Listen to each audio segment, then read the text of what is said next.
issues relating to economics of welfare and environment. And till the last period, we have studied about welfare economics, importance, fundamental theorems of welfare economics, then theory of externalities, theory of public goods. And in the last period, I tried to place before you Wicksell-Lindahl model of optimal provision of public goods. Optimal provision of public goods. And today, we are going to study very important theory relating to provision of public goods, that is Samuelson-Musgrave theory. Samuelson-Musgrave theory of provision of or optimal provision of public goods. Optimal provision of public goods that we are going to study today.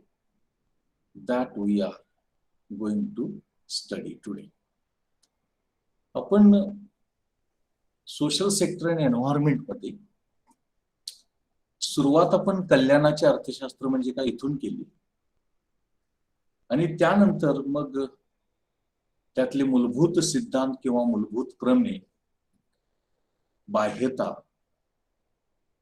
त्यानंतर सार्वजनिक किंवा सामाजिक वस्तू आणि मग काल विक्सेल-लिंदाल यांचा सिद्धांत किंवा यांचं प्रतिमान याचा विचार प्रामुख्याने आपण केलेला होता.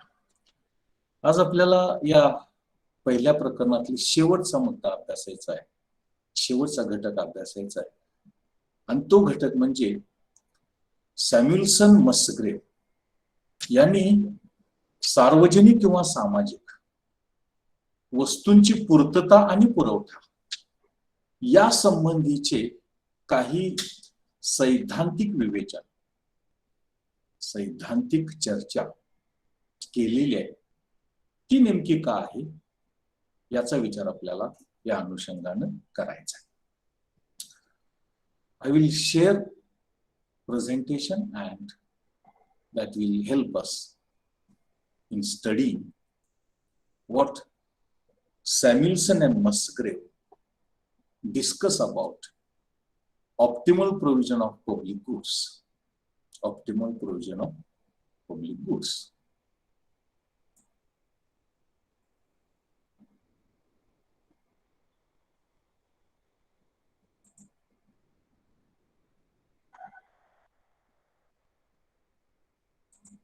Just a minute. I will share, and with the help of PowerPoint, I will explain what Samuelson and Musgrave explain about optimal provision of public goods. Optimal provision of public goods. What is their analysis? That I want to discuss before you, that I want to explain before you. That is Musgrave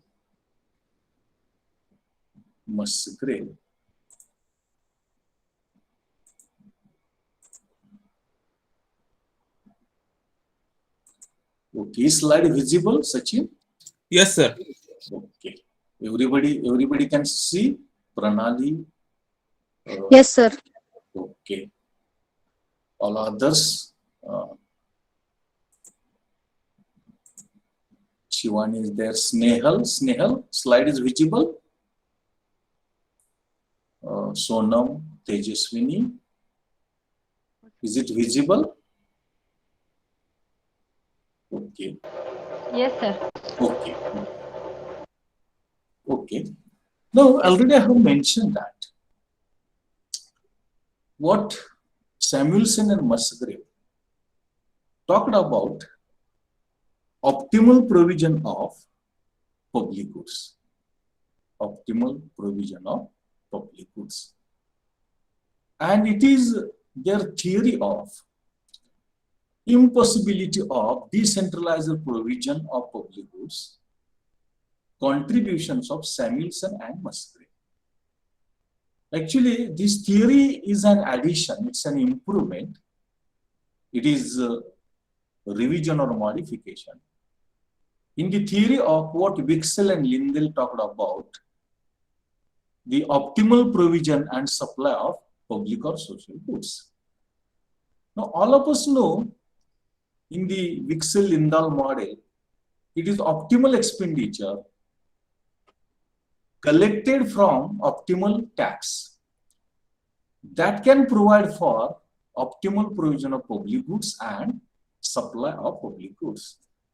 And this takes place based on benefit principle, because taxpayers take into account the benefits which public goods or social goods are going to give, going to avail, and it is taken into account, and on the basis of that, taxpayers are ready to contribute tax as a price of that public good. And consequently, already we have studied in the last period where the equilibrium level of tax collection, public expenditure, supply and demand of public good that takes place, that already we have studied. And this Lindell-Wicksell model has been further improved by Johnson and Bowen. And relating to that, initially, some analysis was given by Samuelson and Musgrave. Samuelson and Musgrave. But further, that was improved.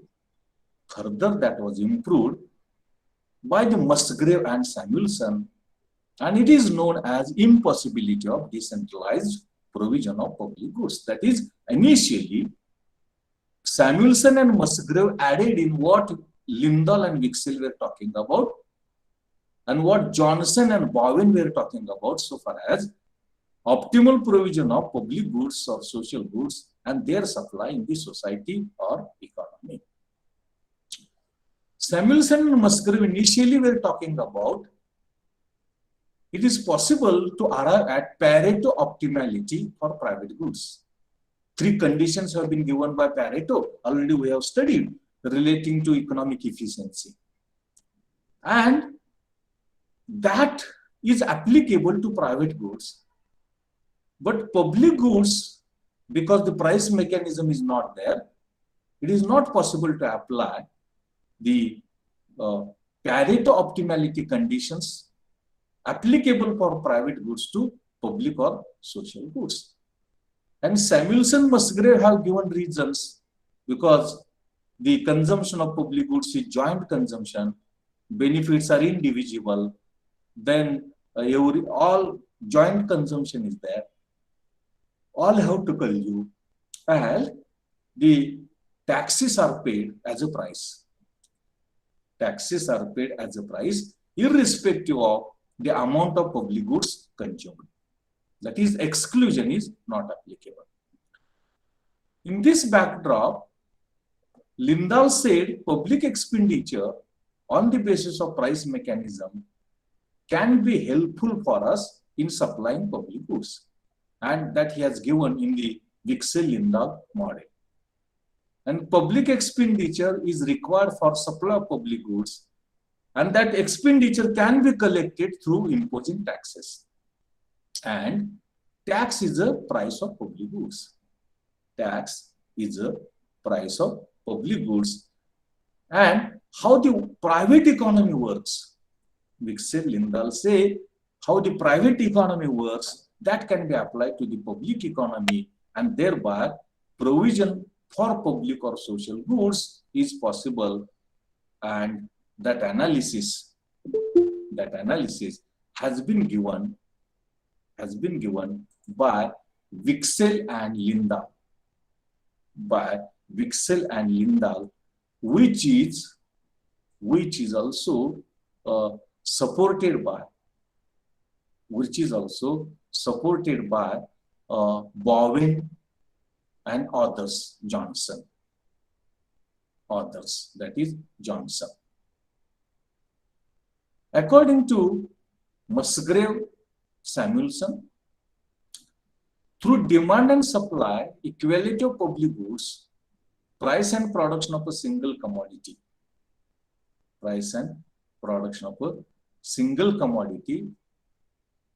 that is possible.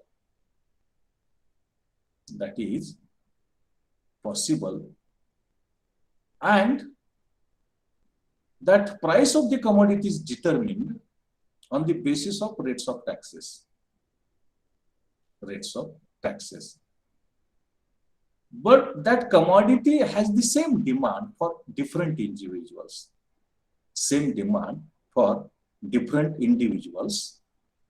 And the sum totality of that is aggregate demand. That is what analysis Wicksell-Lindahl have given relating to public or social goods, and they try to apply the working of market mechanism in the context of private good for the public or social goods.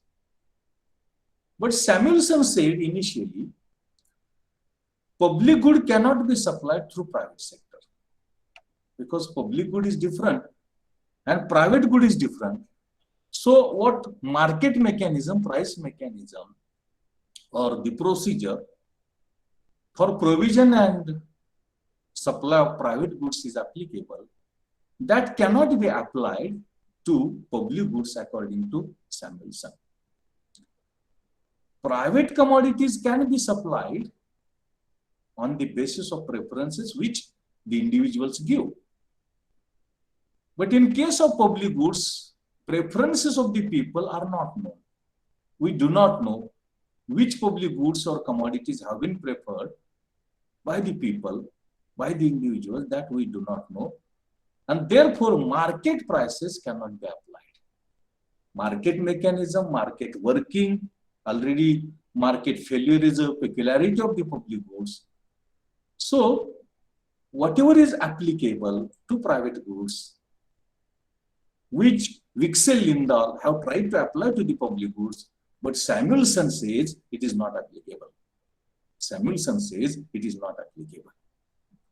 And he says market prices cannot be applied to public goods because private goods are different and public goods are different.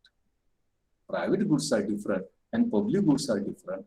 And therefore, we cannot apply the working and procedure of provision and supply of public goods, private goods to the public goods. And therefore, Samuelson says, in democratic country, public preferences can be taken into account. And on the basis of that, provision of their supply, that is public good, can be made. And if market prices are charged for the supply of public goods, the necessary revenue of their supply can be collected. Samuelson says, preferences of the people for public or social goods are necessary to be taken into account. And when their market prices are charged on the supply of public goods, what revenue is required, that can be collected and that can be supplied, the public commodities can be supplied. That's what Samuelson says.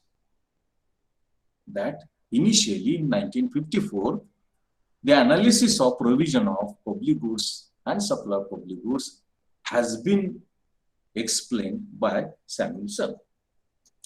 But he changes his approach in 1956. Before 1954 or in 1954, what he talked about is collect preferences of the people in the democratic country about the public goods and charge market prices, collect revenue, undertake expenditure and thereby endeavor for supplying public goods. That analysis which Samuelson has proposed, he has stated about the provision of public or social goods and their supply. This was correct till 1954. But his approach looking towards provision and supply of public goods has been changed in 1956. In 1956, and that is the important thing which is necessary to be studied. That is the important thing which is necessary to be taken into account.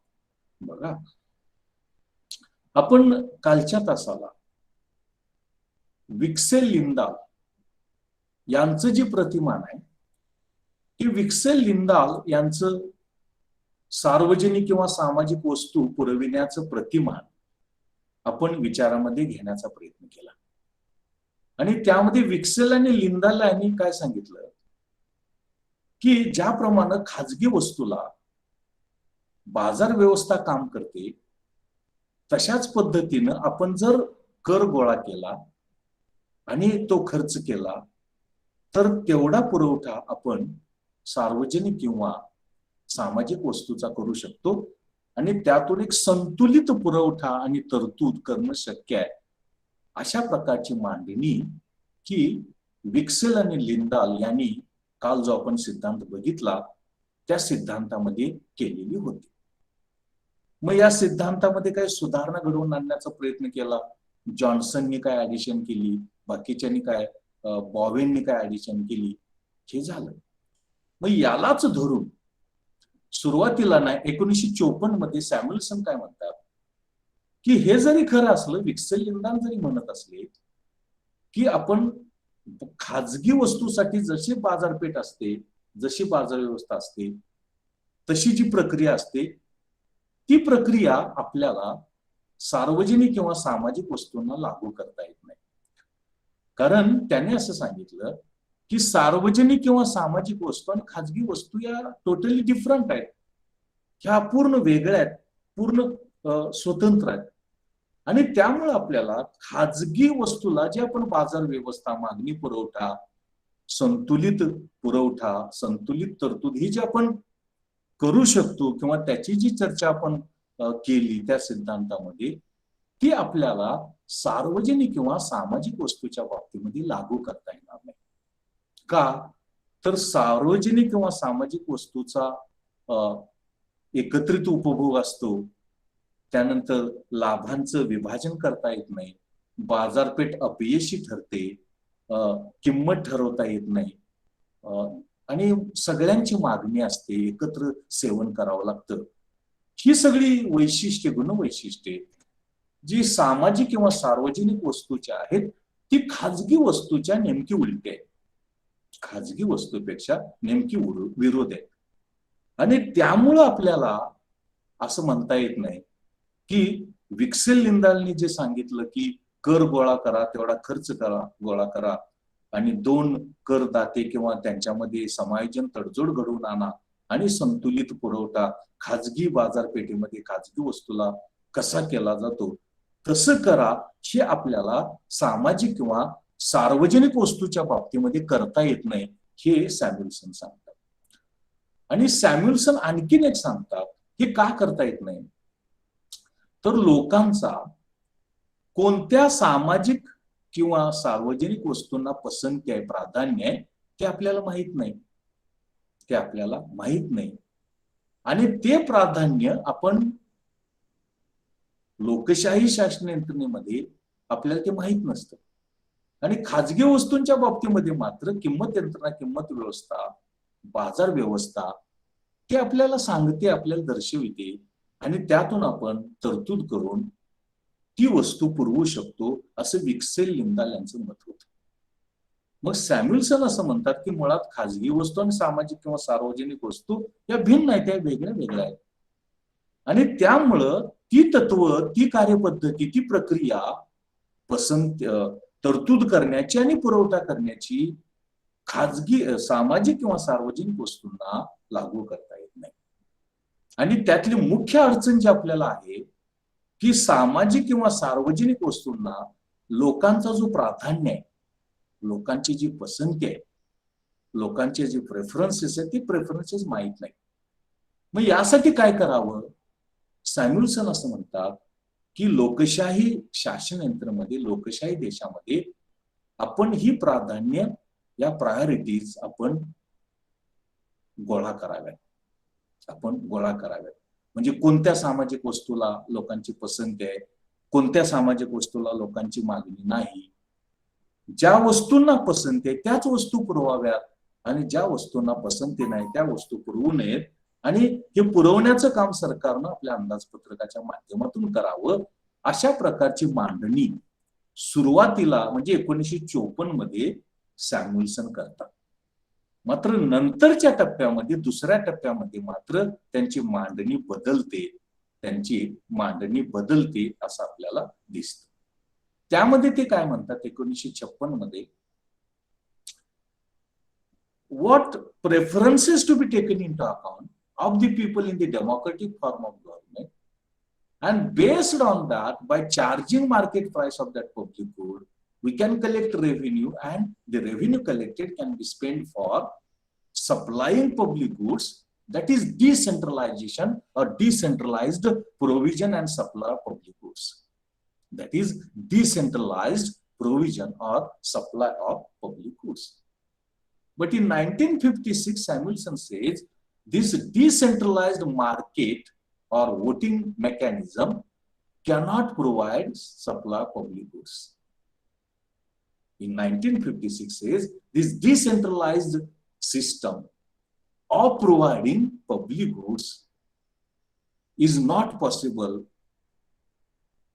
in reality. And therefore, he says it is necessary to distinguish between private goods and public goods. Private goods are different and public goods are different.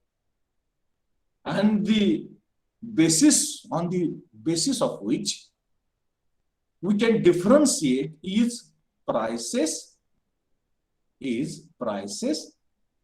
Private goods can be distributed among the people in the society, based on the prices. And the summation of all individual demands, that is horizontal summation, that gives us aggregate demand for the private good.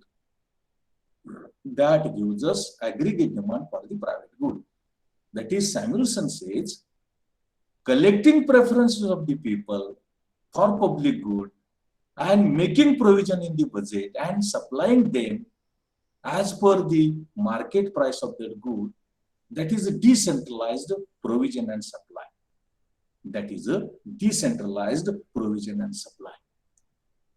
But that is not applicable to public goods. That is not applicable to public or social goods, because public goods and social goods are different. Public goods and social goods are different, and their distinction is necessary to be taken into account.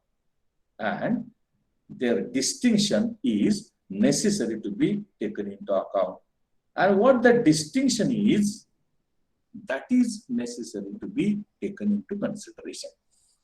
And therefore, Samuelson says, on the basis of prices and demand, private goods are different and public goods are different.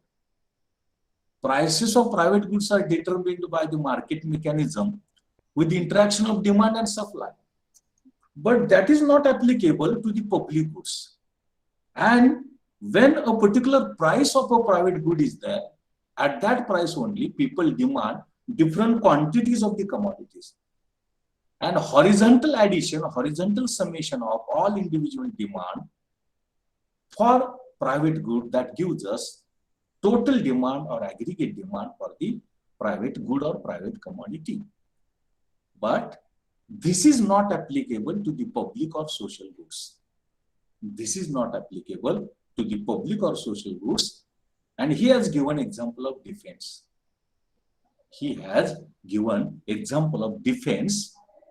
Because for defense, we cannot supply defense services based on prices.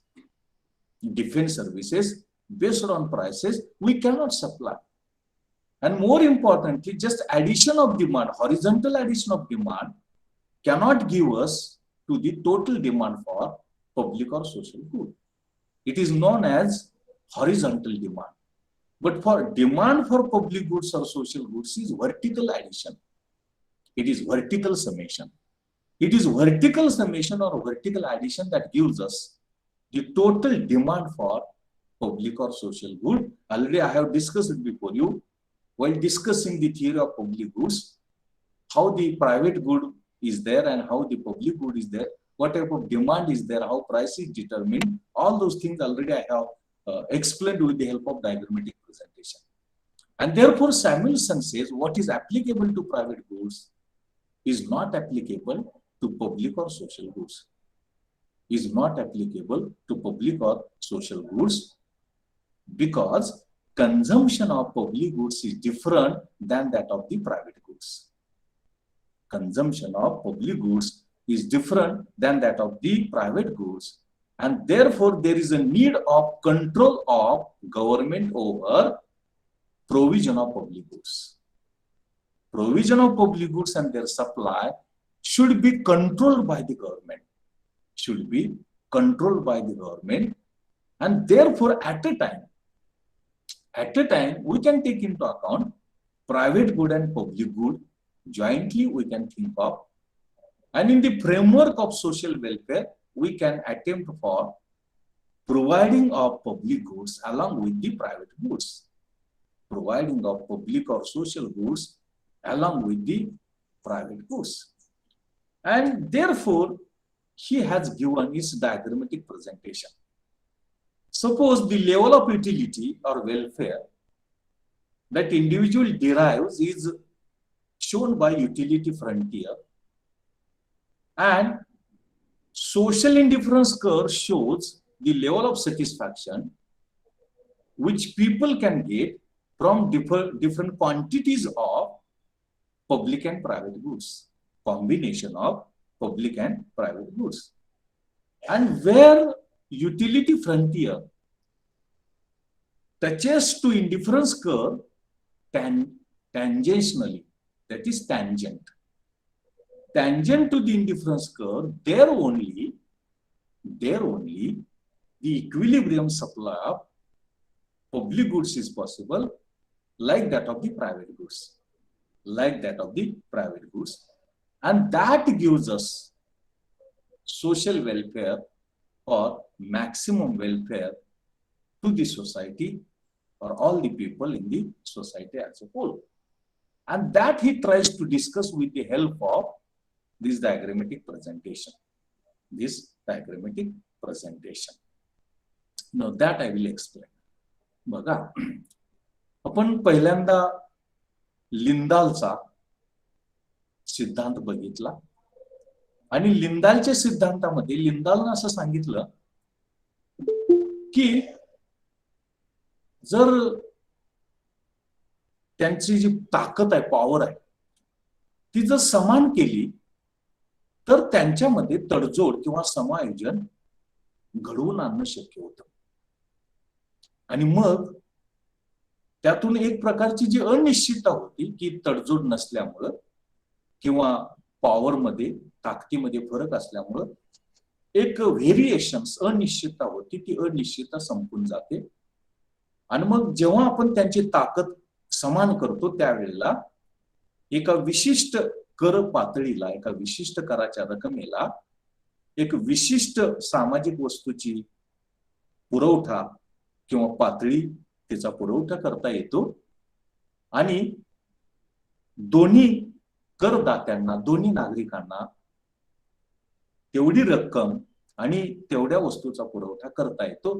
हे आपण विक्सेल लिंदाल यांच्या प्रतिमानामध्ये बघितलं की त्यांच्यामध्ये विनिमय घडवून आणतात, त्यांच्यामध्ये एक्सचेंज घडवून आणतात आणि त्या एक्सचेंज मधून आपल्याला एका विशिष्ट रकमेला, कराच्या रकमेला एक विशिष्ट क्वांटिटी ए आणि बी या करदात्यांना देता येते आणि त्यामधून संतुलित किंवा त्यामधून समान संतुलित समतोल त्या सामाजिक किंवा सार्वजनिक वस्तूचा पुरवठा करता येतो आणि अर्थव्यवस्थेमध्ये संतुलन प्रस्थापित होतं, समतोल प्रस्थापित होतो. अशा प्रकारची मांडणी ही विक्सेल लिंदाल यांनी त्या प्रतिमानामध्ये केलेली आहे. मात्र हे विक्सेल लिंदालचं प्रतिमान नंतर जॉन्सन, बॉवेन यासारख्या अर्थशास्त्रज्ञांनी काही सुधारण्याचा प्रयत्न केला, काही दुरुस्त्या करण्याचा प्रयत्न केला. आणि सुरुवातीच्या कालावधीमध्ये सॅम्युएल्सनला पण असं वाटलं की आपण जर लिंदालनं सांगितलं, विक्सेलनं सांगितलं तशा पद्धतीनं जर या सामाजिक किंवा सार्वजनिक वस्तूंचा पुरवठा करू लागलो तर एक अडचण त्यामध्ये दिसते आपल्याला, एक समस्या. आणि ती अडचण किंवा समस्या काय आहे तर लोकशाही देशामध्ये, लोकशाही राष्ट्रामध्ये लोकांची पसंती, प्रायोरिटी, प्रेफरन्स कोणत्या सामाजिक वस्तूला आहे ते आपल्याला माहित नसतं. ती अडचण आहे. विक्सेल लिंदाल यांचं प्रतिमान सार्वजनिक किंवा सामाजिक वस्तूला लागू करण्यामध्ये ती अडचण आहे. आणि म्हणून आपण जर ती अडचण दूर केली तर विक्सेल लिंदाल यांचं प्रतिमान आपल्याला लागू करता येईल. मग त्यासाठी काय करायचं की लोकांच्या सामाजिक वस्तूंना असलेली पसंती, प्रायोरिटी विचारात घ्यायची आणि त्याप्रमाणे लोकशाही राष्ट्रामध्ये, लोकशाही देशामध्ये त्या वस्तू पुरवायच्या आणि त्यातून कल्याण साध्य करायचं, असं सुरुवातीच्या कालावधीमध्ये सॅम्युएल्सन यांना वाटलं या विक्सेल लिंदाल यांच्या मॉडेल नंतर, प्रतिमानानंतर 1954 मध्ये. पुन्हा त्यांच्यामध्ये बदल झाला सॅम्युएल्सन मध्ये आणि ते असं म्हणाले की हे जे खाजगी वस्तूचं जे तत्व आहे, ती जी पद्धती आहे, ती जी प्रक्रिया आहे, ती पद्धती, प्रक्रिया आपल्याला सामाजिक वस्तूला, सामाजिक वस्तूच्या बाबतीमध्ये आपल्याला लागू करता येणार नाही. सामाजिक वस्तूच्या बाबतीमध्ये आपल्याला ती लागू होणार नाही. मग ती जर लागू होणार नसेल तर मग हे कसं करायचं, तर हे कसं करायचं, आणि त्याला त्यांनी decentralised provision of public goods असं म्हटलेलं होतं. म्हणजे लोकांच्या पसंती विचारामध्ये घ्या, लोकांच्या प्रायोरिटीज विचारामध्ये घ्या आणि त्या पसंतीप्रमाणे त्या वस्तू बाजार किमतीप्रमाणे लोकांना सार्वजनिक वस्तू, सामाजिक वस्तू उपलब्ध करून द्या, तशी तरतूद करा आणि त्या लोकांना मिळतील याची व्यवस्था करा. त्यामधून ते लोक त्या सामाजिक वस्तूंची सेवन करतील आणि त्यामधून सामाजिक कल्याणामध्ये वाढ होईल, महत्तम सामाजिक कल्याण साध्य होईल. अशा प्रकारची मांडणी सुरुवातीला 1954 मध्ये सॅम्युएल्सन करतात. पण जसजसं त्या प्रतिमानाचा विचार करतात, त्यांच्या मांडणीचा विचार करतात, तेव्हा त्यांच्या लक्षात येतं की हे जे विकेंद्रित जो पुरवठा आहे, तो विकेंद्रित पुरवठा आपल्याला या सामाजिक वस्तूच्या बाबतीमध्ये खाजगी वस्तूप्रमाणे किंवा विक्सेल लिंदाल प्रतिमानाप्रमाणे आपल्याला लागू करणं कठीण आहे. लागू करणं कठीण आहे. का कठीण आहे तर मुळातच खाजगी वस्तू आणि सार्वजनिक वस्तू या वेगळ्या आहेत. मुळातच खाजगी वस्तू आणि सार्वजनिक वस्तू या वेगळ्या आहेत. खाजगी वस्तू आणि सार्वजनिक वस्तू या वेगळ्या आहेत. त्यांचा उपभोग, त्यांचं सेवन वेगळं आहे. आपण सार्वजनिक किंवा सामाजिक वस्तू त्यांचा उपभोग एकत्रित करतो, त्यानंतर त्याच्या लाभांचं अविभाज्यता, लाभांचं विभाजन करता येत नाही, बाजार यंत्रणा अपयशी ठरते, वर्जन तत्व लागू करता येत नाही. म्हणजे एखाद्याने किंमत नाही दिली म्हणजे संरक्षण सेवांचा लाभ त्यांना उपलब्ध करून द्यायचा नाही किंवा त्यांना द्यायचं नाही, असं आपल्याला करता येत नाही. आणि म्हणून मुळातच जसा विक्से लिंदाल्याने विचार केला आणि सुरुवातीच्या कालावधीमध्ये जसा सॅम्युएल्सन यांनी विचार केला, तो चुकीचा त्यांना वाटला 1954 मध्ये. आणि मग 1956 मध्ये ते असं म्हणतात की तसं आपल्याला करता येणार नाही, तसं आपल्याला करता येणार नाही. तर त्यासाठी काय करावं की खाजगी आणि सार्वजनिक वस्तू यांचा एकत्रित आपण विचार करू शकतो, यांचा एकत्रित विचार करू शकतो. मात्र सार्वजनिक किंवा सामाजिक वस्तू पुरविण्याचं काम हे सरकारनंच करायला पाहिजे आणि त्यासाठी अंदाजपत्रकामध्ये तरतूद करायला पाहिजे. त्यासाठी अंदाजपत्रकामध्ये तरतूद करायला पाहिजे.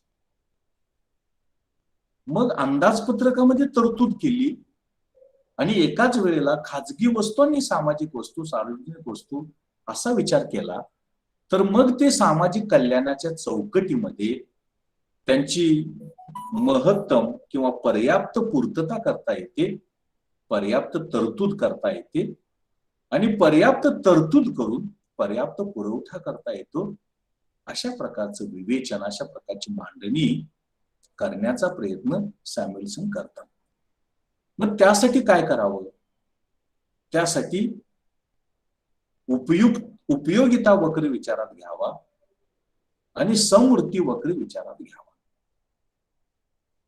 उपयोगिता वक्र म्हणजे लोकांना मिळणारी उपयोगिता, उपभोक्त्यांना मिळणारी उपयोगिता, ती विचारात घ्यावी. आणि सामाजिक समृद्धी वक्र, सोशल इंडिफरन्स कर्व हा विचारात घ्यावा.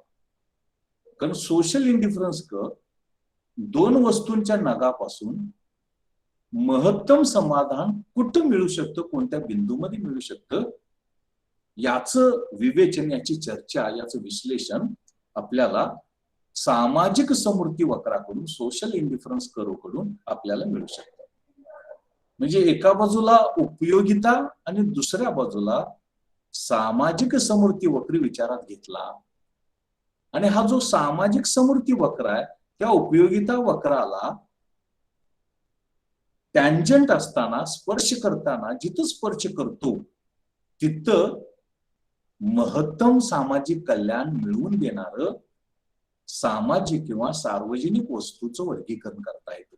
सामाजिक किंवा सार्वजनिक वस्तूचा तरतूद आणि पुरवठा करता येते आणि त्या माध्यमातून महत्तम सामाजिक कल्याण साध्य करता येतं.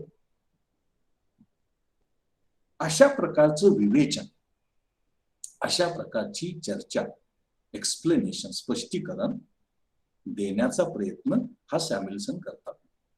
म्हणजे सॅम्युएल्सन 1954 ला जे बोलले त्यांना ते चुकीचं वाटलं आणि म्हणून विकेंद्रित सामाजिक वस्तूंचा पुरवठा करणं शक्य नाही खाजगी वस्तूंप्रमाणे, हे त्यांनी सांगितलं. आणि मग 1956 मध्ये ते असं सांगतात की तसं आपल्याला करता येणार नाही. त्यासाठी, कारण खाजगी वस्तू आणि सामाजिक किंवा सार्वजनिक वस्तू हे वेगळे आहेत, त्यांचं सेवन वेगळं आहे, त्यांचे लाभ वेगळा आहे, लाभांचं विभाजन करता येत नाही. या सगळ्या गोष्टी जर आपण विचारात घेतल्या तर सामाजिक वस्तू या खाजगी वस्तूंपेक्षा वेगळ्या आहेत. पण त्या अर्थव्यवस्थेमध्ये एकाच वेळेला सामाजिक आणि खाजगी वस्तूंचा विचार आपण करू शकतो, विचार आपल्याला करता येतो. आणि तो विचार करताना ते असं म्हणतात की एकदा उपयोगिता वक्र विचारात घेतला आणि दुसऱ्या बाजूला सामाजिक समृद्धी वक्र विचारात घेतला, हा सामाजिक समृद्धी वक्र उपयोगिता वक्राला जिथं स्पर्श करतो त्या बिंदूमध्ये संतुलित सामाजिक किंवा सार्वजनिक वस्तूच्या पुरवठ्याची तरतूद केली जाते आणि पुरवठाही करता येतो. अशा प्रकारचं विवेचन, अशा प्रकारची मांडणी ही करण्याचा प्रयत्न यामध्ये सॅम्युएल्सन यांनी केलेला आहे आणि तेच त्यांनी या आकृतीमध्ये दाखवण्याचा प्रयत्न केलेला आहे.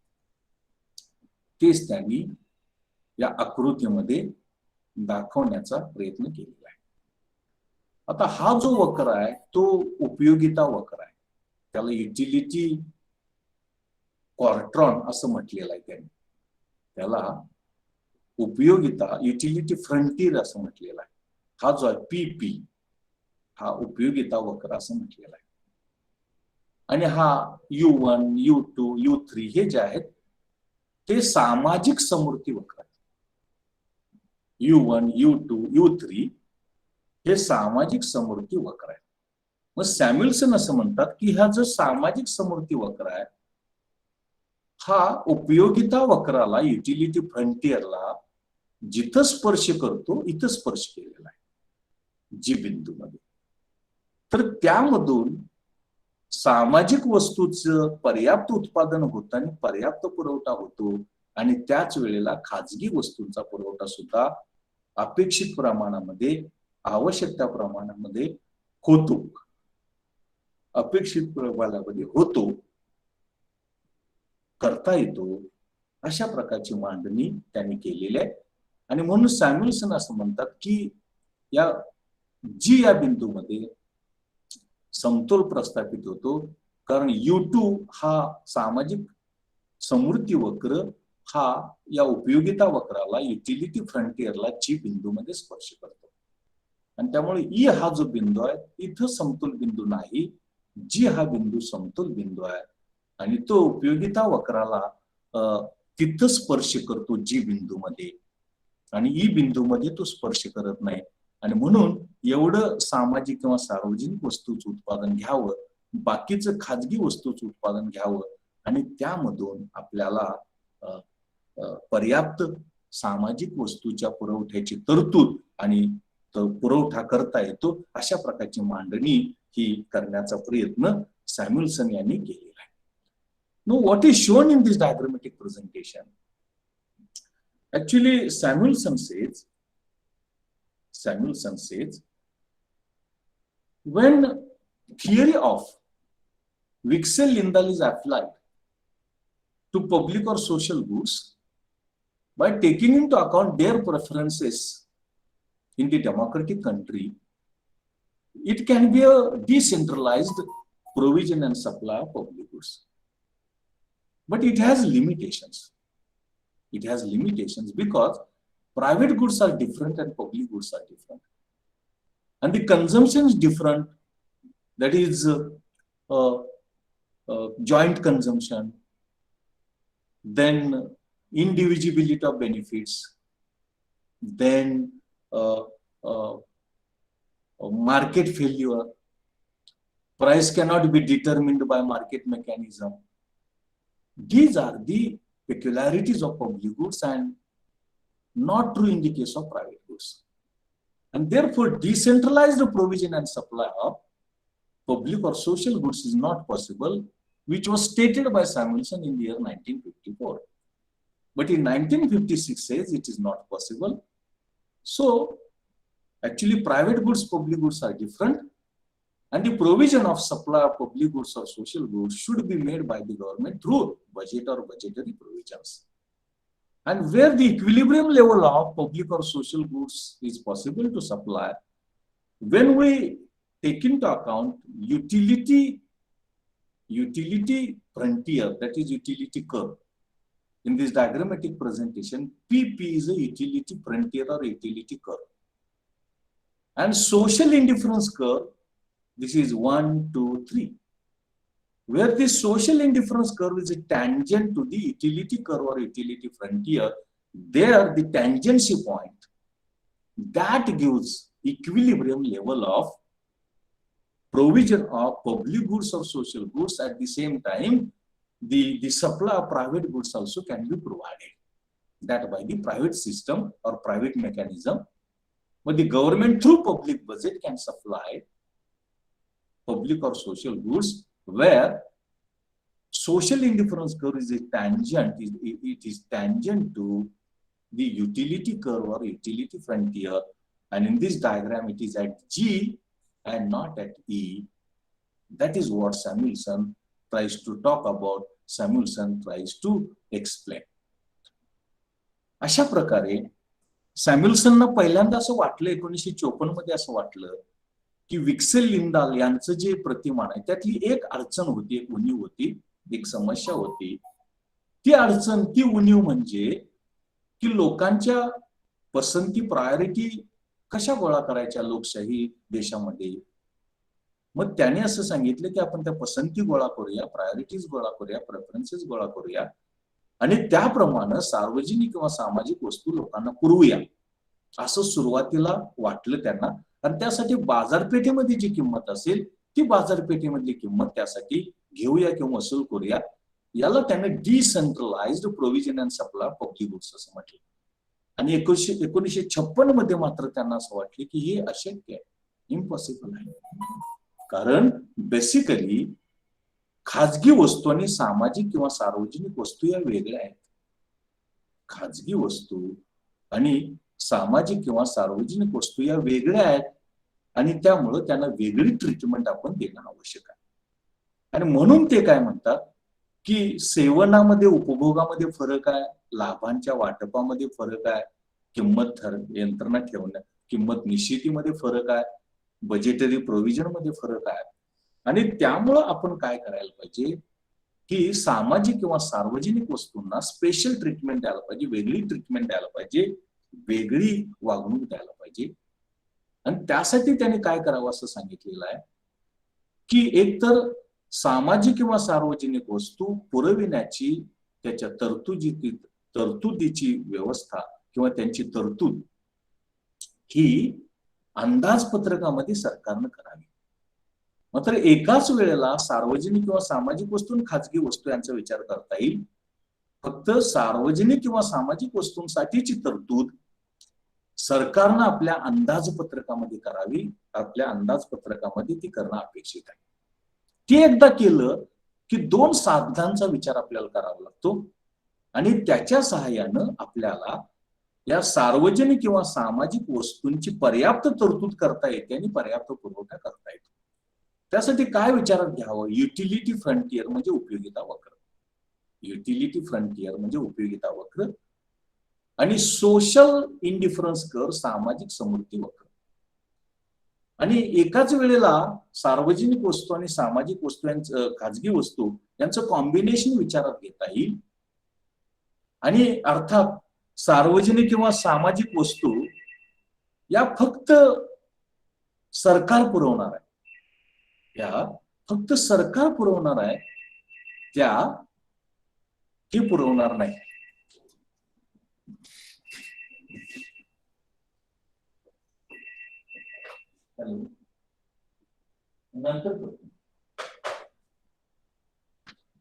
या पार्श्वभूमीवरती आपल्याला त्याचा विचार हा स्वतंत्र करायला पाहिजे. आणि म्हणून उपयोगिता वक्र, युटिलिटी फ्रंटियर आपण विचारात घ्या आणि सामाजिक समृद्धी वक्र, सोशल इंडिफरन्स कर विचारात घ्या. युटिलिटी फ्रंटियर तुम्हाला काय देईल की उपयोगितेची पातळी दर्शवेल आणि सामाजिक समृद्धी वक्र काय दाखवेल की खाजगी वस्तू आणि सामाजिक वस्तू यांची जी कॉम्बिनेशन आहे, त्यांची जे गट आहेत, त्यापासून मिळणारं समाधान, उपयोगिता समाधान कुठं, म्हणजे कोणत्या पातळीवरती किंवा ते समान कुठं असू शकतं, त्यांची कॉम्बिनेशन ही समाधानाची पातळी कुठं देतात, याची मांडणी, याचं विवेचन हे आपल्याला त्या अनुषंगानं करता येतं. आणि तेच त्यांनी या आकृतीमध्ये दाखवण्याचा प्रयत्न केलेला आहे.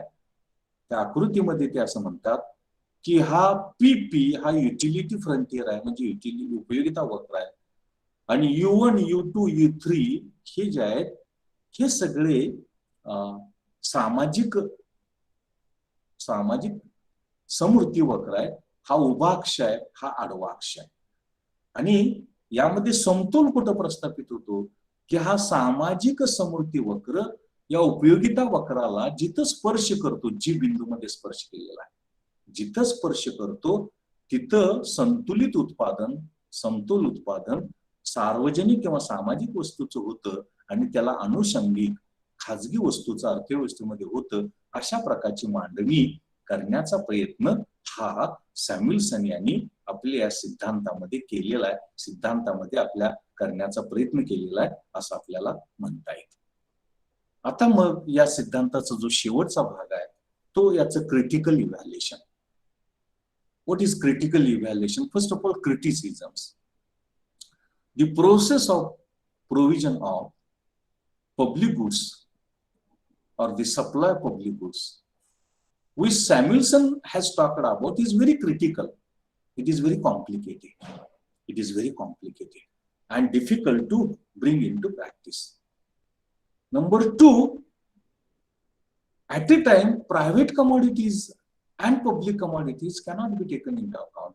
But he says at a time those can be taken into consideration. And thirdly, utility frontier of the private commodity and public commodity and the combination that is presented by social indifference curve, that is rather illogical, or that is rather unscientific or unrealistic that can happen. And thus, just he has tried to apply Wicksell-Lindahl model with some modifications to the provision of public or social goods and their supply. That is only the point. That can be one of the criticisms which is leveled against this model. But so far as importance is concerned, yes, this theory is an improvement. It talks about optimal provision of public goods. How the decentralized provision and supply of public goods is not possible, how private goods are different from public goods, and how the role of government is there, especially through budgetary provisions about the supply of public goods or social goods, that has been very systematically discussed before us by Samuelson. And more importantly, how the equilibrium of the society is reached with the tangent point of social indifference curve to the utility frontier, that has been very realistically tried to discuss before us by Samuelson, and therefore this is very important theory. शेवटच्या टप्प्यामध्ये याचं टीकात्मक परीक्षण करत असताना विक्सेलच्या सिद्धांतामध्ये थोडीशी सुधारणा करून हा सिद्धांत मांडण्याचा प्रयत्न केलेला आहे. साधारणतः प्रक्रिया तीच लागू करण्याचा प्रयत्न हा सॅम्युएल्सन यांनी केलेला आहे. आणि अत्यंत गुंतागुंतीची प्रक्रिया सार्वजनिक किंवा सामाजिक वस्तू पुरवठ्याची आणि तरतुदीची करण्याचा प्रयत्न त्यांनी केलेला आहे. आणि ते थोडस गुंतागुंतीचं अवास्तव असं वाटतं, आणि म्हणून या सिद्धांताला मर्यादा आहेत असं आपल्याला म्हणता येईल. तरी सुद्धा हा सिद्धांत महत्वाचा आहे महत्व विचारामध्ये घेत असताना, कारण खाजगी वस्तू सामाजिक वस्तू वेगळ्या आहेत. सार्वजनिक किंवा सामाजिक वस्तूंचा विकेंद्रित पुरवठा तरतूद करता येत नाही, ही खरी गोष्ट त्यांनी सांगितलेली आहे. आणि पर्याप्त आणि संतुलित सामाजिक किंवा सार्वजनिक वस्तूचा पुरवठा कुठं करता येतो, त्याची तरतूद कुठं करता येते, याची सगळी वास्तव चर्चा आणि विश्लेषण हे सॅम्युएल्सन यांनी करण्याचा प्रयत्न केलेला आहे. आणि म्हणून हा सिद्धांत महत्वाचा आहे, तो अत्यंत उपयुक्त आहे असं आपल्याला म्हणता येईल. आणि त्याचा विचार आपल्याला या अनुषंगाने करणं आवश्यक आहे. यालाच आपण P.S. Samuelson impossibility of decentralise provision and supply of public goods theory असं आपण म्हणतो. आणि तो 1956 मध्ये त्यांनी तो मांडलेला सिद्धांत आहे असं आपल्याला म्हणता येईल. आणि अशा प्रकारे सुरुवातीला चुकीचं वाटणारं